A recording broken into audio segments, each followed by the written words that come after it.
ഈശോ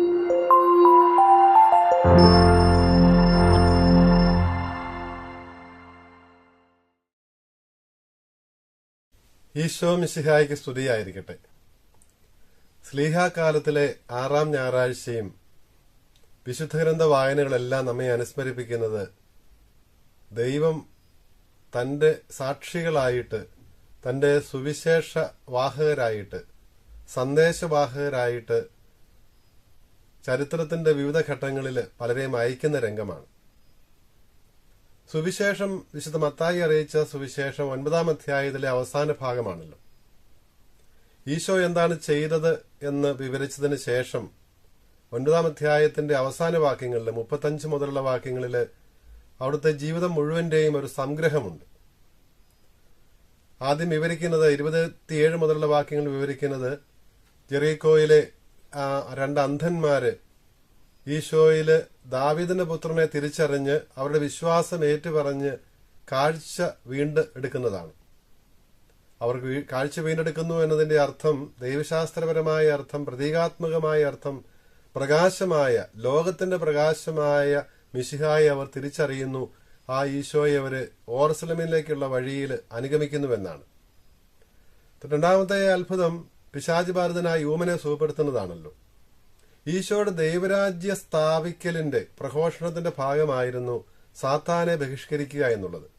കാരണം ആദി മാതാപിതാക്കന്മാരുടെ അനുസരണക്കേട് മുതൽ മനുഷ്യ ഹൃദയത്തിലും സമൂഹത്തിലും സാത്താൻ പുലർത്തിയിരുന്ന ആധിപത്യത്തിന് അവസാനം കുറിച്ച് അവനെ അവന്റെ സിംഹാസനത്തിൽ നിന്ന് താഴെ ഇറക്കിയിട്ടാണ് ദൈവരാജ്യം സ്ഥാപിക്കേണ്ടിയിരുന്നത്.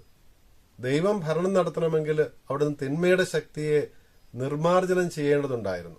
അതുകൊണ്ടാണ് ഈശോ ആദ്യം ചെയ്ത പ്രവർത്തനങ്ങളിലെല്ലാം ആദ്യത്തേത് ബാധയൊഴിപ്പിക്കലുകളാണ്, പിശാചുക്കളെ പുറത്താക്കലാണ്. തിന്മയെ, സാത്താനെ പുറത്താക്കിയാൽ മാത്രമേ അവിടെ ദൈവത്തിന് പ്രവേശിക്കുവാൻ സാധിക്കുകയുള്ളൂ. അതുകൊണ്ട് ദൈവം ആദ്യം ചെയ്യുന്നത് തിന്മയുടെ ശക്തിയെ, സാത്താനെ, പിശാചിനെ ബഹിഷ്കരിക്കുകയാണ്. അവന് സംസാരിക്കുവാനുള്ള ശക്തിയും ആ പിശാചുബാധിതനായ ഊമന് ഈശോ തിരികെ നൽകുന്നത് കാണുന്നുണ്ട്. നമ്മൾ നിരവധിയായ അത്ഭുതങ്ങൾ, അടയാളങ്ങൾ ഈശോ ഇതുപോലെ പ്രവർത്തിച്ച സുവിശേഷങ്ങൾ വിവരിക്കുന്നുണ്ട്. ഇതിന്റെ എല്ലാം ഒരു സംഗ്രഹമാണ് 9-ാം അധ്യായം 35 മുതലുള്ള വാക്യങ്ങളിൽ മത്തായി ശ്ലീഹ നൽകുന്നത്. അവൻ ഗ്രാമാന്തരങ്ങളിൽ ചുറ്റി സഞ്ചരിച്ചു, സുവിശേഷം പ്രഘോഷിച്ചു. ദൈവരാജ്യത്തിന്റെ, സ്വർഗരാജ്യത്തിന്റെ സുവിശേഷം പ്രസംഗിച്ചുകൊണ്ട് ഗ്രാമങ്ങളിലൂടെ ചുറ്റി സഞ്ചരിച്ചു, ഗലീലയിലെയും തുടർന്നുള്ള പ്രദേശങ്ങളിലെയും എല്ലാം. ദൈവരാജ്യത്തിന്റെ സുവിശേഷമാണ് അവിടുന്ന് പ്രഘോഷിച്ചത്.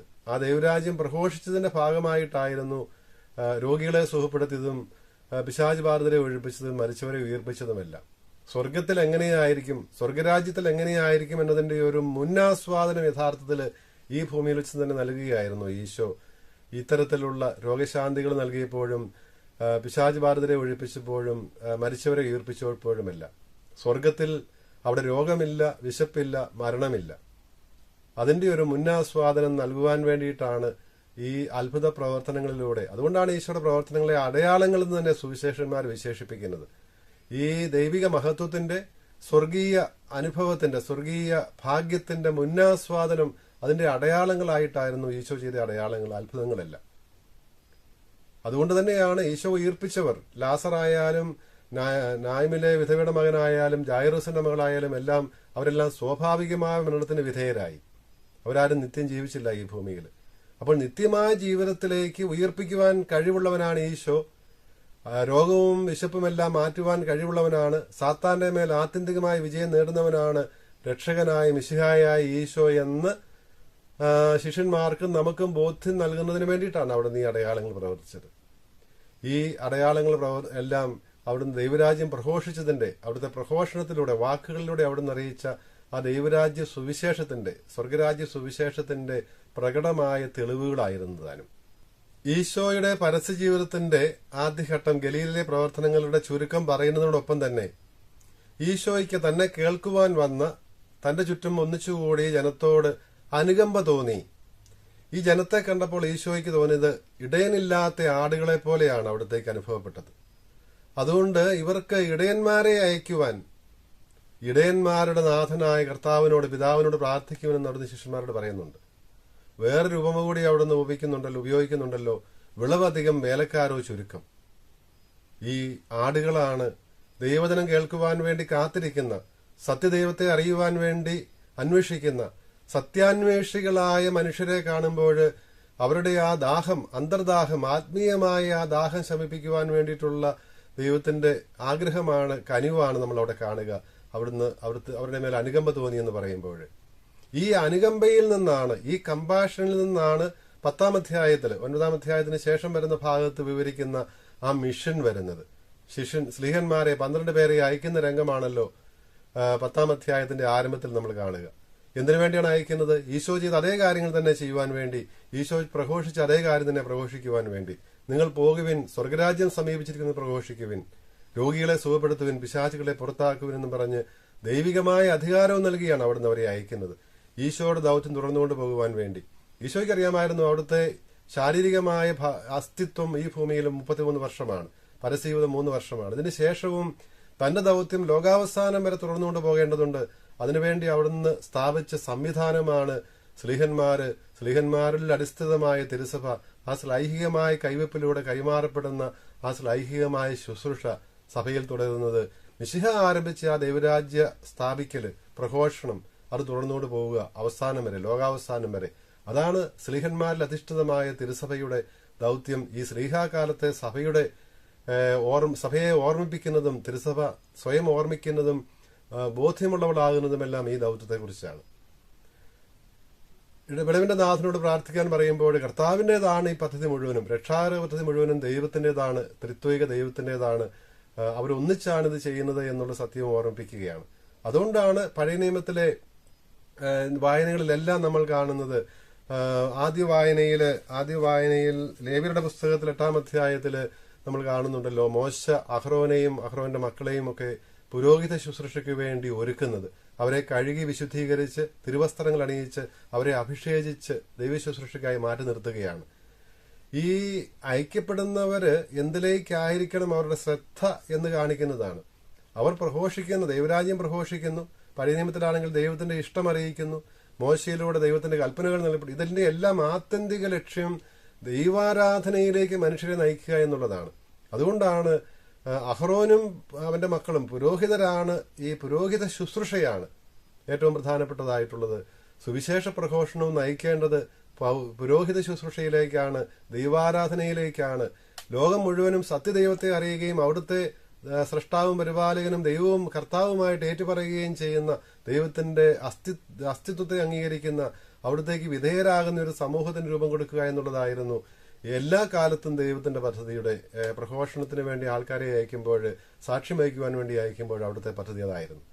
അതുകൊണ്ടാണല്ലോ റോമാക്കാർക്കുള്ള ലേഖനം 15-ാം അധ്യായം 16-ാം വാക്യത്തില് പൗലോസ്ലീഹ പറയുന്നില്ലേ, അദ്ദേഹത്തെ പോലെ സുവിശേഷ പ്രഘോഷണം നടത്തിയ, പ്രേക്ഷിത വേല നടത്തിയ വേറൊരാളില്ലല്ലോ. അദ്ദേഹം പറയുകയാണ്, ഞാൻ ചെയ്തത് ഈശോയുടെ സുവിശേഷത്തിന് പുരോഹിത ശുശ്രൂഷ ചെയ്യുകയാണ് ചെയ്തത്. വിജാതീയരാകുന്ന ബലിവസ്തു ദൈവത്തിന് സ്വീകാര്യമാകുവാൻ വേണ്ടി അവരെ സുവിശേഷ പ്രഘോഷണത്തിലൂടെ ഒരുക്കി ദൈവാരാധനയിലേക്ക് നയിച്ചുവെന്ന്. അതുതന്നെയാണ് ഏശയ്യായിക്കുണ്ടാകുന്ന ദർശനത്തിന്റെയും പശ്ചാത്തലം. ദേവാലയത്തിലാണ് ദർശനമുണ്ടാകുന്നത് ഏശയ്യായിക്ക്. സിംഹാസനത്തിലിരിക്കുന്ന കർത്താവ് പരിശുദ്ധൻ പരിശുദ്ധൻ പരിശുദ്ധൻ എന്ന് പാടുന്ന മാലാഹ വൃന്ദം.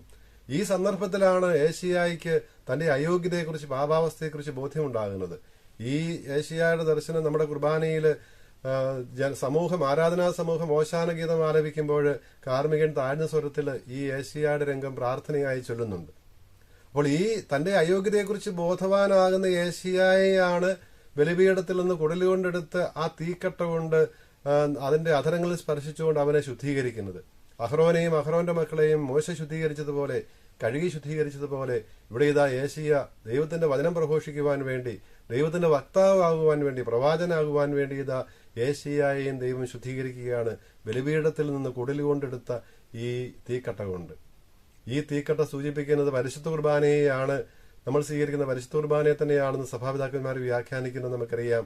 അത് തന്നെ നമ്മുടെ ചില മാറി വരുന്ന പ്രാർത്ഥനകളിൽ പരിശുദ്ധ കുർബാനയെ തീക്കട്ട എന്ന് വിശേഷിപ്പിക്കുന്നത് നമുക്ക് ഓർമ്മയുള്ളതുമാണ്. ഇതേക്കുറിച്ച് തന്നെയാണ് പൗലോസ്ലീഹ പറയുന്നത്. മിശിഹ എന്നും വിളിക്കുന്നുണ്ട്. സ്ലീഹന്മാരെ അന്ന് അയച്ചു, തുടർന്ന് ഉത്ഥാനത്തിന് ശേഷം പൗലോസിനെ വിളിച്ചു, തന്റെ ശിഷ്യനായി, തന്റെ സാക്ഷിയായി അയച്ചു. അപ്പോൾ ഈ വിളിയുടെ എല്ലാം മാനദണ്ഡം എന്താണ്? ഭൗതികമായ ബാഹ്യമായ ഒരു മാനദണ്ഡവുമല്ല. ലോകദൃഷ്ടിയില് ബുദ്ധിമാന്മാരെയും ശക്തരെയും കുലീനരെയും ഒക്കെ ലജ്ജിപ്പിക്കുവാൻ വേണ്ടി ഭോഷന്മാരെയാണ് ദൈവം തിരഞ്ഞെടുത്തതെന്നാണ് അവിടെ നമ്മൾ. ശക്തരെ ലജ്ജിപ്പിക്കുവാൻ വേണ്ടി അശക്തരായവരെ തിരഞ്ഞെടുക്കുന്നു. നിസ്സാരരെയും അവഗണിക്കപ്പെട്ടവരെയും ഇല്ലായ്മയെ തന്നെയും ദൈവം തിരഞ്ഞെടുക്കുന്നു. കാരണം അവിടുന്ന് സ്വയം ഇല്ലാതായവനാണ്. എല്ലാമായിരിക്കെ, സർവാധിപനായിരിക്കെ അവിടുന്ന് ശൂന്യവൽക്കരിച്ച് ദാസന്റെ രൂപം സ്വീകരിച്ചവനാണ്. ഈ തത്വം തന്നെയാണ് അവിടുത്തെ തിരഞ്ഞെടുപ്പിന്റെയും അടിസ്ഥാനം. അതുകൊണ്ടാണ് നമ്മെ അവിടുന്ന് വിളിച്ചിരിക്കുന്നത്. നിസ്സാരരും ദുർബലരുമായ നമ്മെ അവിടുന്ന് വിളിച്ച് നമ്മെ ശക്തിപ്പെടുത്തി അവിടുത്തെ സാക്ഷികളായിട്ട് അയക്കുകയാണ്. അവിടുത്തെ സുവിശേഷത്തിന്റെ സാക്ഷികളായിട്ട് അയക്കുകയാണ്. പരമപ്രധാനമായിട്ടുള്ള കാര്യം ഈശോയുടെ സുവിശേഷമാണ്. അതുകൊണ്ടാണ് അഭിമാനിക്കുന്നവൻ കർത്താവിൽ അഭിമാനിക്കട്ടെ. ജീവന്റെ ഉറവിടം മിശിഹായാണ്, ഈശോ മിശിഹായാണ്, അവിടുത്തെ സുവിശേഷമാണ്, അവിടുത്തെ ശക്തിയാണ് എന്ന് ജീവിതം കൊണ്ടും വാക്കുകൾ കൊണ്ടും പ്രവൃത്തികൾ കൊണ്ടും സാക്ഷ്യപ്പെടുത്തുവാനായിട്ട് ഇന്നത്തെ ലോകത്തിലേക്ക് നമ്മൾ അയക്കപ്പെടുകയാണ്. ഈശോയാൽ തന്നെ, ഈശോയുടെ ശിഷ്യന്മാരാല്, സ്ലീഹന്മാരാല്, അവരുടെ കയ്യൊപ്പ് വഴി അവരിലൂടെ ലഭിക്കുന്ന, അവരിലൂടെ കൈമാറപ്പെട്ട് ലഭിച്ച ആ വിശ്വാസത്തിലൂടെ, അവരിലൂടെ നമുക്ക് ലഭിച്ച മാമോദീസ എന്നും തുടർന്നുള്ള മറ്റു കൂദാശകളിലൂടെയെല്ലാം നമ്മളും ഈ കൃപയ്ക്ക് പാത്രീഭൂതരായിക്കൊണ്ട് നമ്മളും അയക്കപ്പെടുകയാണ് ഈ സുവിശേഷത്തിന് സാക്ഷികളാകുവാൻ വേണ്ടി. ഈ സുവിശേഷ പ്രഘോഷണവും നമ്മുടെ പ്രവർത്തനങ്ങളും എല്ലാം ഉന്മുഖമായിരിക്കേണ്ടത് സത്യദൈവത്തിലെ ആരാധനയിലേക്കാണ്, പരിശുദ്ധ കുർബാനയിലേക്കാണ് എന്നുള്ള സത്യവും നമ്മെ ഈ വായനകൾ ഓർമ്മിപ്പിക്കുന്നുണ്ട്. നമ്മുടെ ദൗത്യത്തെക്കുറിച്ച് നമുക്ക് ബോധ്യമുള്ളവരാകാം. ഇതിനനുസരിച്ച്, വിളിക്കനുസരിച്ച് ജീവിക്കുവാൻ വേണ്ടി അനുഗ്രഹത്തിനായിട്ട് നമുക്ക് പ്രാർത്ഥിക്കുകയും ചെയ്യാം. ദൈവം നമ്മളെ അനുഗ്രഹിക്കട്ടെ.